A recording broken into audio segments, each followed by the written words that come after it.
បាទជួបសួរក៏ដូចជាសួស្តីដល់អ្នកនរគ្នាថ្ងៃនេះយើងមើលមកជួបគ្នាវិញហើយហើយនៅក្នុងវីដេអូនេះគឺយើងនឹងរៀនធ្វើ poster បែបនេះនៅក្នុងកម្មវិធី Adobe Photoshop បាទអ្នកនរគ្នា comment នៅក្រោមវីដេអូនេះមកខ្ញុំប្រាប់ពីរបៀបនៃការគូរណាឬក៏យើងជួញចូលទៅក្នុង group Telegram ក៏បានដែរអញ្ចឹងដើម្បីកុំឲ្យខាតពេលយូរយើងនឹងចាប់ផ្ដើមធ្វើទាំងអស់គ្នាជំហានដំបូងគឺខ្ញុំនឹងទាញនៅរូបកាសណាបាទអញ្ចឹងទីមួយខ្ញុំសូមទាញរូបនេះមកដាក់សិនរូបកាសរបស់យើងហ្នឹងបាទយើងទាញមកអូខេហើយយើង convert វាទៅជា smart object សិនណាហើយទេខ្ញុំយកប៉ុណ្ណឹងហើយខ្ញុំបរួមរូបនេះរៀងតូចតិចណាបាទ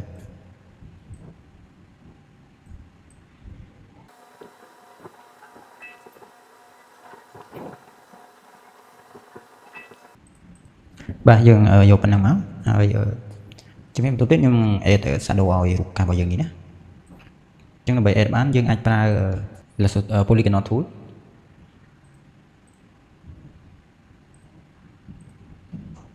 អូខេយើង create layer វាមួយមកហើយយើងប្រើ brush tool ហើយយើងយកពណ៌ខ្មៅណាកន្លែងហ្នឹងអូខេយើងបានប៉ុណ្ណឹងហើយយើង add វាមកយើងទៅពីបានប៉ុណ្ណឹងហើយយើងផ្ដាច់ select នេះមកយើង control so D បាទ control so D យើងទាញ brush ហ្នឹងមកក្រោមរូបកាសរបស់យើងនេះហើយហ្នឹងមកយើងសេរីវាសិន control so T មក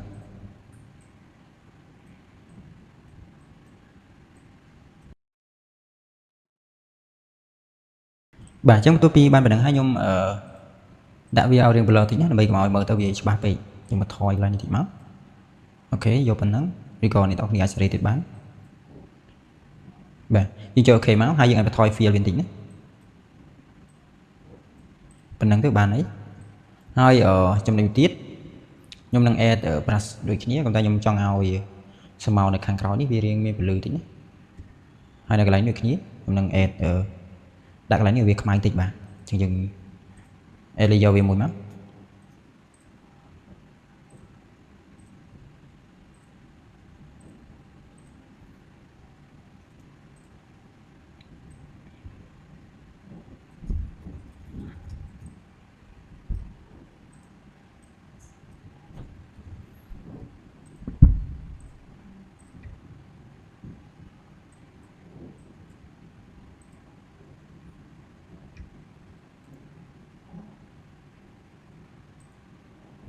បាទអញ្ចឹងបន្ទាប់ពីយើងបានប៉ុណ្ណឹងហើយយើងម៉ាស់វាមកចូលរូបកាសនេះដោយសារកន្លែងនេះវាមាន game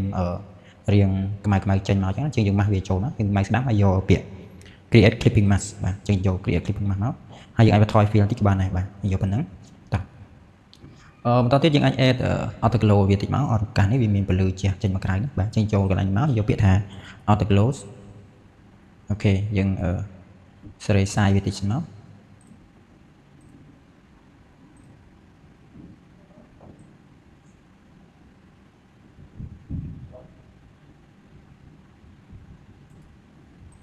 យើងអាចធ្វើបែបនេះវិញយើង copy រូបហ្នឹងមួយចឹងមកហើយយើងចូលកន្លែងនេះយើងបន្ថយ fill វាអស់មកណាបាទយើងបន្ថយ fill អស់មកហើយយើងចូល FX ចូល auto glow មកអូខេអញ្ចឹងកន្លែងនេះយើងអាចដាក់ពលឺពណ៌ស្ទៀងនឹងរូបហ្នឹងមកយើងបន្ថយ size វាតិចក៏បានដែរមកវាធំពេកបាទទីដូចគ្នាយើងយករៀងបន្ថយយកប៉ុណ្ណឹងមកហើយយើងអាចម៉ាស់វាមួយហើយយើង add gradient នឹងវាបាទដោយសារយើងចង់ឲ្យវាភ្លឺទៅខាងលើនេះក្រោមនេះយើងអត់យកអញ្ចឹងយើងអាចធ្វើបែបហ្នឹងបានបាទប៉ុណ្ណឹងមកអូខេជំហានបន្ទាប់ទៀតយើងនឹងធ្វើអីគេបន្ទាប់ទៀតយើង add light add លើខាងក្រោមនេះadd លើខាងក្រោមនេះឲ្យវាមួយទៀតដើម្បីមើលទៅរូបកាសហ្នឹងវារៀងផុសជាងមុនអញ្ចឹងណាបាទតោះខ្ញុំសូមបរួមរូបនេះតិចដោយសារវារៀងធំអូខេយកប៉ុណ្ណឹងបាទប៉ុណ្ណឹងមកតោះទៀតយើង add light ហ្នឹងខ្ញុំយកពីអ៊ីនធឺណិតណាអញ្ចឹងអ្នកនេះអាចចូលទៅ download រូបភ្លើងមួយមកដើម្បីយើងដាក់ពលឺឲ្យវាខាងក្រោយនេះដោយសារខ្ញុំអត់ចង់ប្រើ brush អញ្ចឹងខ្ញុំយក light ពី Google វិញណាបាទឥឡូវចូលទៅ download អស់គ្នាបាទអញ្ចឹងទាក់ទងទៅនឹងរូបភ្លើងរបស់យើងគឺខ្ញុំ download ពីអ៊ីនធឺណិតទេរូបនេះហើយ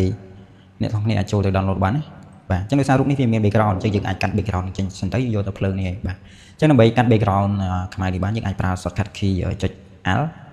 លើ keyboard របស់យើងបាទយើងចុច Alt ចូលមក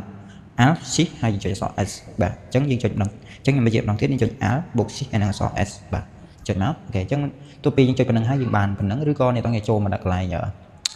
blend mode យើងចូលមកកន្លែងហ្នឹងមកយក screen នេះក៏បានដែរបាទអូខេអញ្ចឹងយើងអាចធ្វើបែបហ្នឹងបាន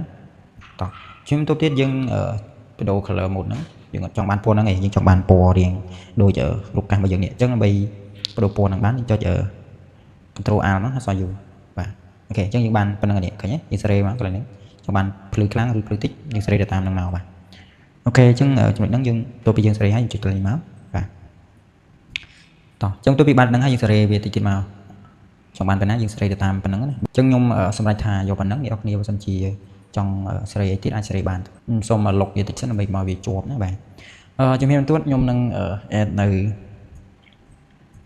shadow ដូចគ្នាខ្ញុំថែមពលឺនៅខាងក្រោយនេះបាទអញ្ចឹងទៅតងកន្លែងហ្នឹងយើងចូលមកកន្លែង group 1នេះបើយើងឥឡូវអត់អីទេខ្ញុំសុំសរសេរអក្សរសិន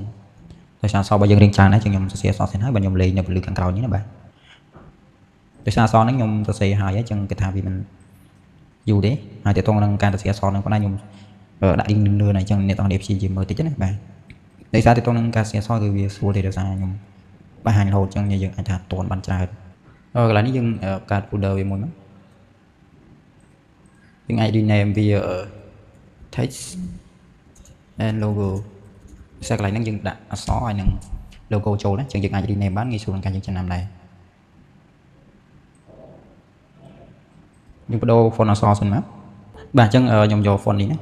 ចឹងអ្នកគ្នាអាចសេរីបានទៀតបើមិនជាយើងអត់ឆ្លាញ់ font ហ្នឹងទេយើងអាចដូរបើចាំដូចរបស់ខ្ញុំវិញយើងគិតថាធ្វើម៉េចតែគេថាស្អាតខ្លួនឯងហើយយើងឆ្លាញ់យើងធ្វើបែបហ្នឹងទៅបាទអញ្ចឹងខ្ញុំគិតថាវាមិនបានទេទាក់ទងនឹងការធ្វើ poster អញ្ចឹងបើមិនជាយើងមានគំនិតថ្មីហើយយើងធ្វើម៉េចយើងព្យាយាមធ្វើមានចង្អុលអីយើងអាច research ទៅយើងនឹងចេះហើយបាទតោះទៅទៀតគឺខ្ញុំនឹង copy អក្សរនេះដដែល say ពាក្យ bluetooth បាទជាស្រ័យបាទអញ្ចឹងទាក់ទងទៅនឹងអក្សរគឺខ្ញុំសម្រេចថាយកប៉ុណ្ណឹងហើយជំរាបបន្ទាប់គឺខ្ញុំនឹង add logo ចូលនៅកន្លែងនេះណាបាទតោះឥឡូវយើងធ្វើដល់គ្នាអញ្ចឹងទាក់ទងទៅនឹងការ add logo ហ្នឹងគឺខ្ញុំប្រើ ellipse tool បាទខ្ញុំប្រើ ellipse tool ហើយយើងគូកុំធំពេកយើងគូមិនមកល្មមទៅកន្លែងហ្នឹងកុំធំពេកហើយកុំតូចពេកបាទដាក់ប៉ុណ្ណឹងមកហើយយើងលេងជាមួយនឹង fill យកពណ៌រៀងស្តៀងទៅនឹង background របស់យើងអូ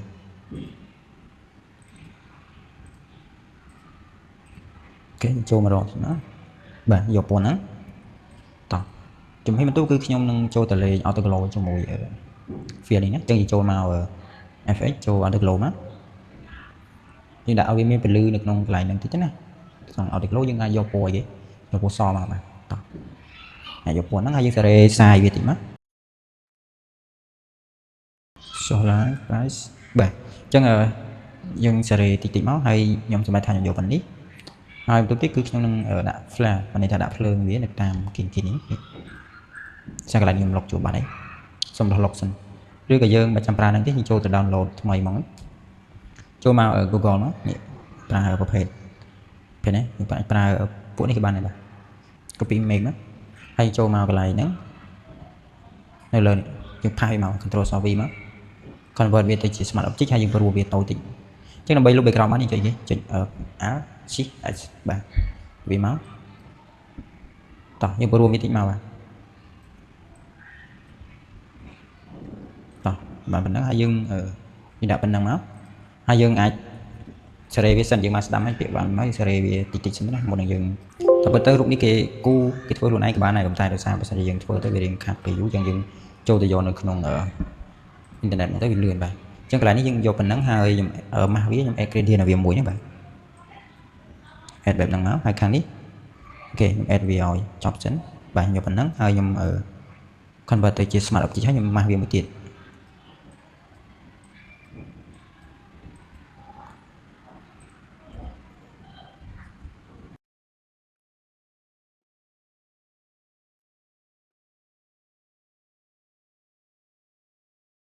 ចឹងកន្លែងនេះយើងបន្ថយ fill វាតិចណាដើម្បីកុំឲ្យមើលទៅវាមើលទៅច្បាស់ពេកចឹងអាចដាក់ blur ប៉ុណ្ណឹងទៅអូខេហើយយើង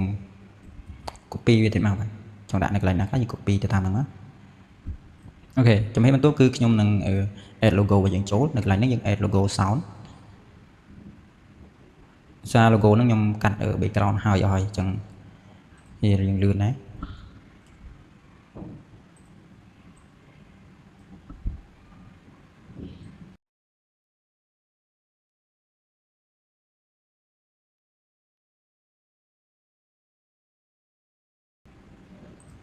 អូខេខ្ញុំសម្រេចថាយកប៉ុណ្ណឹងហើយខ្ញុំនឹង add copy វាយកបណ្ដោយហ្នឹងបាទ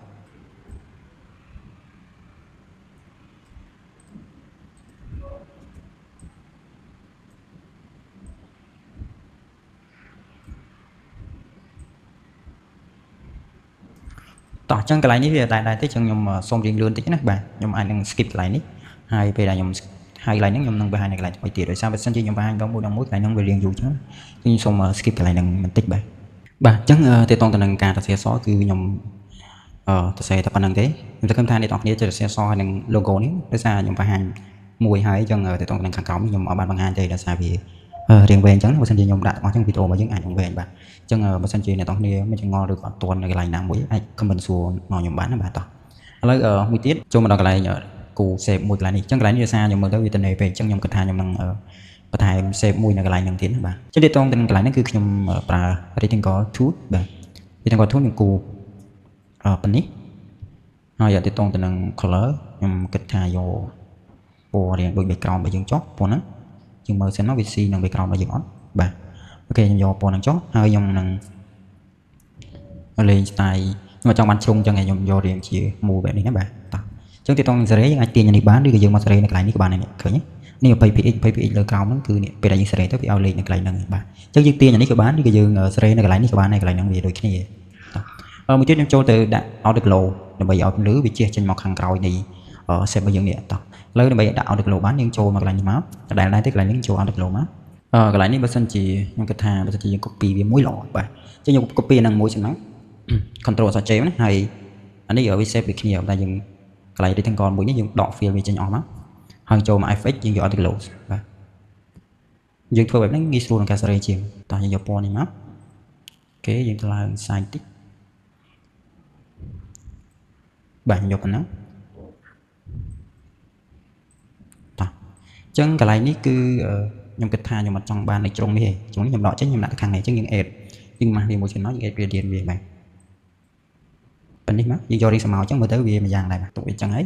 ជំហានបន្ទាប់ខ្ញុំ add live វានៅកន្លែងនេះមួយទៀតដើម្បីមើលទៅវាមានពលឺជាងហ្នឹងណាបាទយើងដាក់ប៉ុណ្នេះទៅវាមើលទៅរៀងភ្លឺជាងមុនអូខេទាញវាតិចមកបាទតោះយើងបានប៉ុណ្ណឹងហើយកន្លែងនេះខ្ញុំ copy វាមួយទៀតខ្ញុំដាក់នៅកន្លែងនេះមួយដែរណាបាទអញ្ចឹងយើងចុច A មកយើងទាញមកអូវាអត់មកទេអ្នកនរគ្នាអាច select វាទាំងអស់បែបនេះហើយចុច A ជុំមកយើងទាញមកបាទយើងព្រោះវាតូចតិចមកកន្លែងនេះយើងដាក់តម្លៃបាទកន្លែងនេះទុកដាក់តម្លៃវាណាតោះយើងយកមួយនេះមក copy មកបាទអញ្ចឹងកន្លែងនេះដែរទេអ្នកគ្នាបើសិនជាយើងមើលពីវីដេអូរបស់ខ្ញុំពីដើមមកគឺថាអ្នកនរគ្នានឹងចេះហើយបាទកន្លែងនេះយើងម៉ាស់វាមួយសិនដោយសារវាផុតនៅកន្លែងនេះ add gradient មកបាទយើងយកប៉ុណ្ណឹងមកអូខេនេះខ្ញុំដាក់វានៅជ្រុងនេះចុះតោះជំនាញបន្ទាប់យើងចូលមកសរសេរអក្សរនិង add logo ដំបូងគឺខ្ញុំសរសេរអក្សរនៅកន្លែងនេះសិនបាទតម្លៃកន្លែងហ្នឹងយើងដាក់តម្លៃមក copy អក្សរនេះណាអូខេខ្ញុំដាក់ធំពេកកន្លែងហ្នឹងចាំលុយយើងដាក់ច្រើនដល់កន្លែងហ្នឹងតោះដាក់មកកន្លែងហ្នឹងដាក់ថោកបានហើយបាទដើម្បីឲ្យគេទិញច្រើនថ្លៃពេកគេទិញដាក់$50មកចុះចឹងកាសនេះវាថោកទេយើងអាចទិញទៅទិញប្រើនេះមួយទៅវាស្អាតកាសហ្នឹងតោះ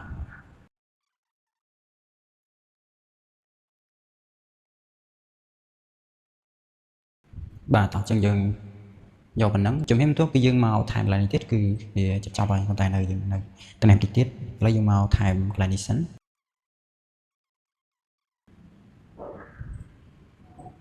តោះបន្តទៀតយើងចូលមកlogo ហើយ copy អក្សរហើយមក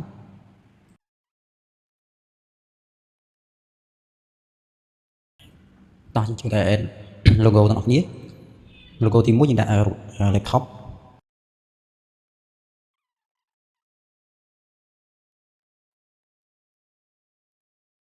បាទអញ្ចឹងបន្ទាប់ពីបានប៉ុណ្្នឹងហើយ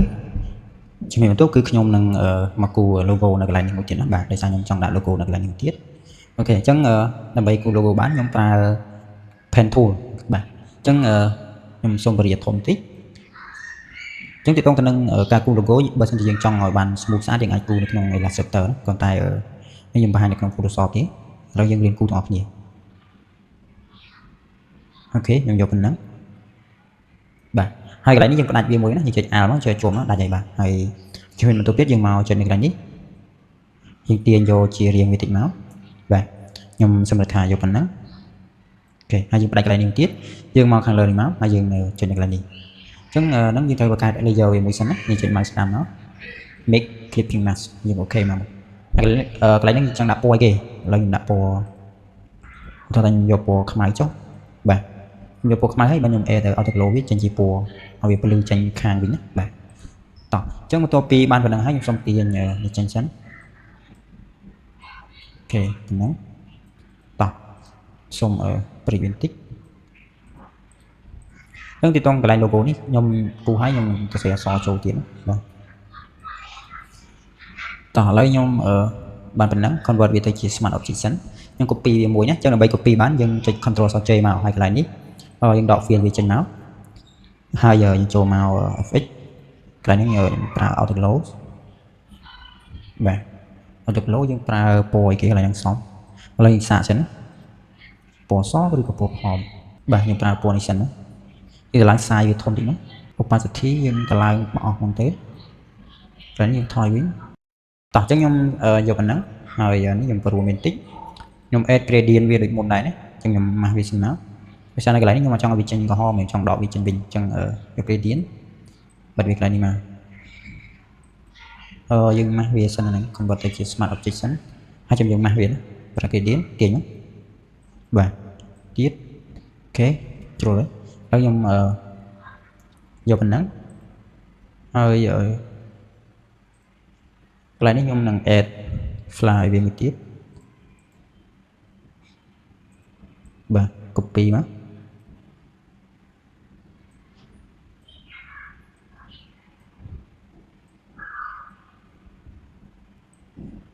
ខ្ញុំបបល់វាអញ្ចឹងអូ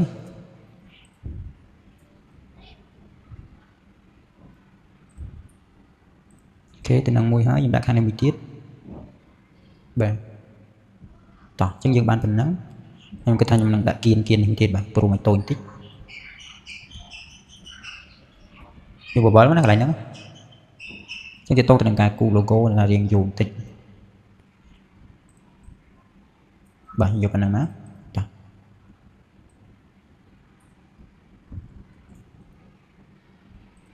ហើយនេះបើសិនជាយើងអត់យកបានទេយើងអាចប្រើ gradient ក៏បានដែរបាទខ្ញុំយកប៉ុណ្ណឹងហើយចុចសញ្ញាគ្រីមកតោះជំនាញបន្ទាប់ទៀតយើងធ្វើអីគេយើងទៅសេអក្សរមក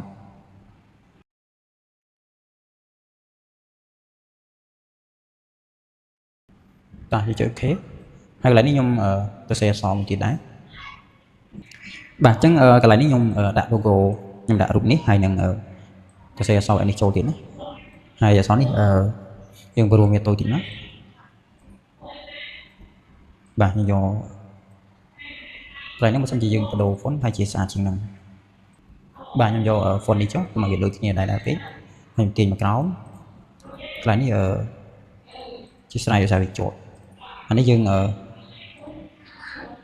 ថែម auto glow វាតិចមក